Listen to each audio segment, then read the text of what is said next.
I'd like to talk about my baptism now.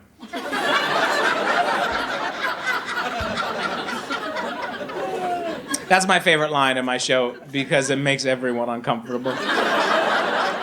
Like, if you believe in God, you're like, oh no, what's he gonna say? And if you don't believe in God, you're like, oh no, what's he gonna say? I am pro-baptism, I'll tell you that right off the bat, but it's not gonna get weird, but I am gonna take an offering after the bit. So, get ready. So I was sprinkled? Anyone else? Represent. Sprinkles? Sprinklers? Anyone?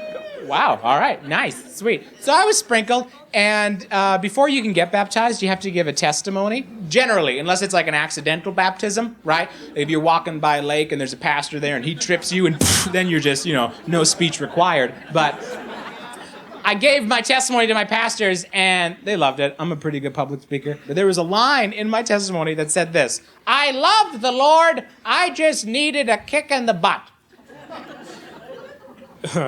And my pastor said to me, we love it.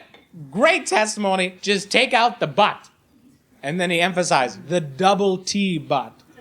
Because he knew I was a moron, and if he didn't specify which one, I would just be up there Sunday morning. I did not want to go to camp.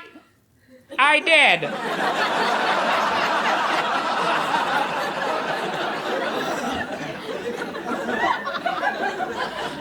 It had to be good because I was the first testimony up, right? Because I was like 13. You put people like me first. I started going to church when I was 5 years old.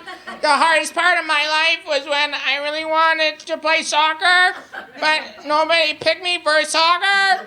And then God told me that he loved me even if I didn't play soccer. You're like, okay, that's great. Put him up first, right? And then there's the guy who's like, I've been doing drugs for 40 years. You're like, yeah. You put him at the end, he's your closer.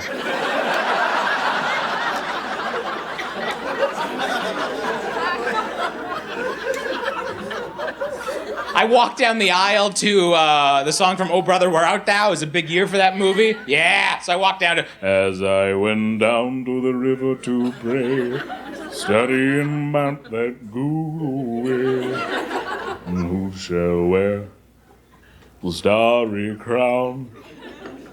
Good Lord. I'm speeding up for the sake of the joke. I'm pretty sure my pastor slowed down the beats per minute, because heaven forbid there's a rhythm, then you're like, as I went down to the river to pray, studying about that good way.